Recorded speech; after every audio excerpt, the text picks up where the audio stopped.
መጽሐፍ ቅዱስም የነብያችን አለይሂ ሰላቱ ወሰላምን መምጣት በኢየሱስ ክርስቶስ አንደበት እንደተገለጸ መጽሐፍ ቅዱስ በራሱ ያስተምራል። በኢየሱስ ክርስቶስ አንደበት ከተነገሩ ትንቢቶች እንጀምራለን። በእርግጥ በርካታ የሆኑ ትንቢቶች አሉ። እነሱን ሁሉ በዚህ አጭር ደቂቃ ውስጥ ማየት አንችልም። ነገር ግን ስጦታ ይሆን ዘንዳ ኢየሱስ ክርስቶስ ነብዩ ሰለላሁ ዐለይሂ ወሰለም ስለመምጣታቸው የተናገረውን ሁለት ትንቢት ብቻ ከዮሐንስ ወንጌል እንመለከታለን። በዮሐንስ ወንጌል በምዕራፍ 16 ዮሐንስ ወንጌል ምዕራፍ 16 ቁጥር 7 ላይ ኢየሱስ ክርስቶስ እንዲህ ይላል፣ እኔ ግን እውነት እነግራችኋለሁ እኔ እንድሄድ ይሻላችኋል።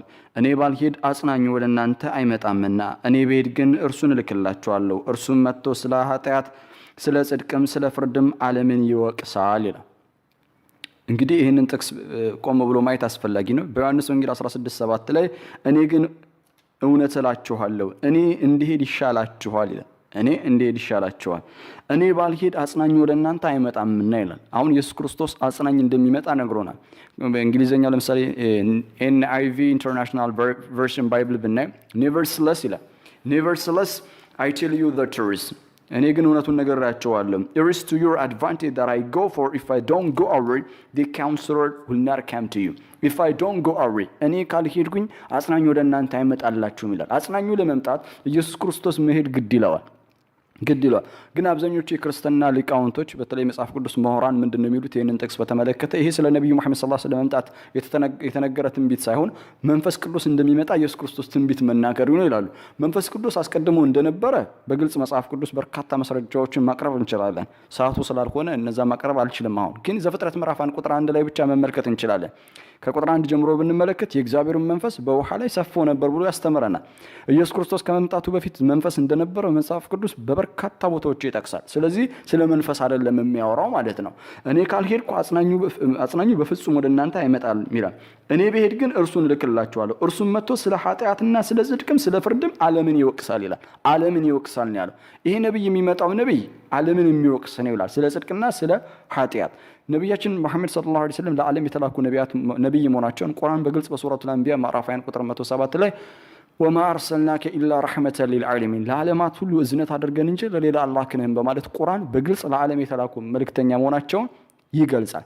ስለዚህም በቀጥታ ጥቅስ የሚያመለክተው ስለ መልእክተኛው አለይሂ ሰላቱ ወሰላም ነው ማለት ነው። በተጨማሪ በዮሐንስ ወንጌል ምዕራፍ 16 እዚሁ ማለት ነው ምዕራፍ 16 ቁጥር 12 ላይ እንዲህ ይላል ኢየሱስ ክርስቶስ የምነግራችሁ ገና ብዙ አለኝ፣ ነገር ግን አሁን ልትሸከሙት አትችሉም። ግን እርሱ የእውነት መንፈስ በመጣ ጊዜ ወደ እውነት ሁሉ ይመራችኋል። የሚሰማውንም ሁሉ ይናገራል እንጂ ከራሱ አይናገርምና የሚመጣውንም ይነግራችኋል። እርሱ ያከብረኛል፣ ለእኔ ካለኝ ወስዶ ይነግራችኋልና ይላል። ይህንን ጥቅስ አስተውሎ መመልከት መልካም ነው። አሁንም የክርስቲያን ምሁራኖች ሊቃውንቶች የመጽሐፍ ቅዱስ ሊቃውንቶች እንደሚናገሩት ይሄ ለኢየሱስ ክርስቶስ የተናገረው የመንፈስን መምጣት ነው፣ መንፈስ ቅዱስን መምጣት ነው ይላሉ። እንደ ክርስትና አስተምሮት መንፈስ ቅዱስ የሥላሴ አንዱ አካል ነው። አብ፣ ወልድ፣ መንፈስ ቅዱስ በአንድነት ሶስት፣ በአንድነታቸው ውስጥ ሶስትነት፣ በሶስትነታቸው ውስጥ አንድነት ያለ ነው። ስለዚህም የምነግራችሁ ገና ብዙ አለኝ አለ ኢየሱስ ክርስቶስ፣ ነገር ግን አሁን ልትሸከሙት አትችሉም። እንግዲህ ኢየሱስ ክርስቶስ ሚሽኑን ተልእኮውን ሳይጨርስ እንደሄደም የሚጠቁም ነው።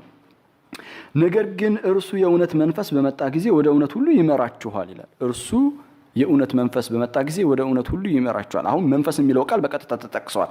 ስለዚህ መንፈስ ቅዱስን ነው የሚያመለክተው ካልን አይደለም። መንፈስ ሁሉ ጊዜ መንፈስ ቅዱስን አያመለክትም። መጽሐፍ ቅዱስ እንደሚያስተምረን በአንደኛ ዮሐንስ መልእክት በምዕራፍ 4 ቁጥር 1 ላይ መመልከት እንችላለን። አንደኛ ዮሐንስ መልእክት ምዕራፍ 4 ቁጥር 1 ላይ ወዳጆች ሆይ መንፈስን ሁሉ አትመኑ፣ ነገር ግን መናፍስት ከእግዚአብሔር ሆነው እንደሆነ መርምሩ፣ ብዙዎች ሐሰተኛ ነቢያት ወደ ዓለም ወጥተዋልና ይላል።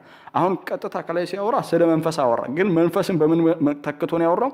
በነቢያት ቦታ ነው። ወይም ነብይና መንፈስ ማለት በመጽሐፍ ቅዱስ አገላለጽ መንፈስ ነብይ ነው፣ ነብይ መንፈስ ተብሎ ሊጠራ ይችላል። ምክንያቱም የሚለው ጥቅሱ ወዳጆች ሆይ መንፈስን ሁሉ አትመኑዋል። አሁን መንፈስን ሁሉ አትመኑ ሲል ውጪ ወጥተው ሐሰትን የሚያስተምሩ አካላቶች አሉ። አሁን ወረድ ብላችሁ ስትመለከቱ መንፈስን ሁሉ አትመኑ፣ ነገር ግን መናፍስት ከእግዚአብሔር ሆነው እንደሆነ መርምሩ ይላል። ሰው እንዴት መናፍስት ከእግዚአብሔር መሆኑ መመርመር ይችላል? የሚታይ የማይዳሰስ ምንድነው? የማይታዩ የማይዳሰሱ የማይጨበጥ ከሆነ መንፈስ ግን ያንን ማለት አይደለም ነብይ ማለት እንደፈለገ መጽሐፍ ቅዱስ በግልጽ ያስተምረናል። ይወርድና ምን ይላል? ብዙዎች ሐሰተኛ ነቢያት ወደ ዓለም ወጥተዋልና አለ። ስለዚህ እነዛን ነቢያቶች ምን ብሎ ጠርቷቸዋል? መንፈስ ብሎ ጠርቷቸዋል። ስለዚህ የማጣራትና እውነቱን የማወቅ ከእግዚአብሔር ናቸው ወይስ አይደሉም፣ ከአምላክ ዘንድ የተላኩ ነቢያቶች ናቸው ወይስ አይደሉም የሚለው ማወቅ አለባቸዋል። ስለዚህ ነቢያቶችን መንፈስ ብሎ ጠራቸው። ስለዚህ ኢየሱስ ክርስቶስ በዮሐንስ ወንጌል ምዕራፍ 16 ቁጥር 12 ላይ የምነግራችሁ ገና ብዙ አለ፣ ነገር ግን አሁን ልትሸከሙት አትችሉም፣ ግን እርሱ የእውነት መንፈስ በመጣ ጊዜ አለ። የእውነት ነብይ በመጣ ጊዜ ማለት ነው። በመጣ ጊዜ ወደ እውነት ሁሉ ይመራቸዋል፣ የሚሰማውንም ይናገራል እንጂ ከራሱ አይናገርም ይላል። በተለይ መሰረታዊ ነጥብ ነው። እንግዲህ ይሄ ጥቅስ የሚያመለክተው ለመንፈስ ቅዱስ ከሆነ ቅድም ላልኩት መንፈስ ቅዱስ ከስላሴ አንድ አካል ነው። ስላሴ ደግሞ ሶስቱም አብ፣ ወልድ፣ መንፈስ ቅዱስ በአካል አንድ ናቸው፣ በመለኮት አንድ ናቸው፣ በስልጣን አንድ ናቸው ተብሎ ነው የሚያስተምሩ። ስለዚህ በስልጣን በእውቀት በአገዛዝ አይበላለጡም ነው። ስለዚህ አብ፣ ወልድ፣ መንፈስ ቅዱስ ሶስቱም እኩል እውቀት አላቸው ነው። እንደ ክርስትና ኢዲዮሎጂ ወይ ማስተምህሮት ማለት ነው። እንደ ክርስትና ቴዎሎጂ። ያ ከሆነ ታዲያ መንፈስ ቅዱስ እንዴት ከራሱ አይናገርም ይባላል? የስላሴ አንድ አካል ከሆነ መለኮት ነው። መለኮት ከራሱ አይናገርም እንዴት ሊባል ይችላል? ግን ጥቅሱ ምንድነው የሚለው? ከራሱም አይናገርም ነው የሚለው። በቀጥታ ምን ይለናል? የሚሰማውን ሁሉ ይናገራል እንጂ ከራሱ አይናገርም። ይሄ ደግሞ ነብይ ነው መሆን ያለበት።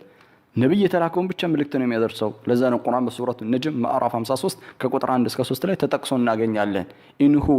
ኢንሁወ ወህዩን ኢላ ይሄ ለነብዩ ሰለላሁ ዐለይሂ ወሰለም የሚመጣላቸው ወህይ ብቻ ነው ይላል። መለኮታዊ ራእይ ነው እንጂ ከራሱ አንደበት የሚናገረው ነገር የለም።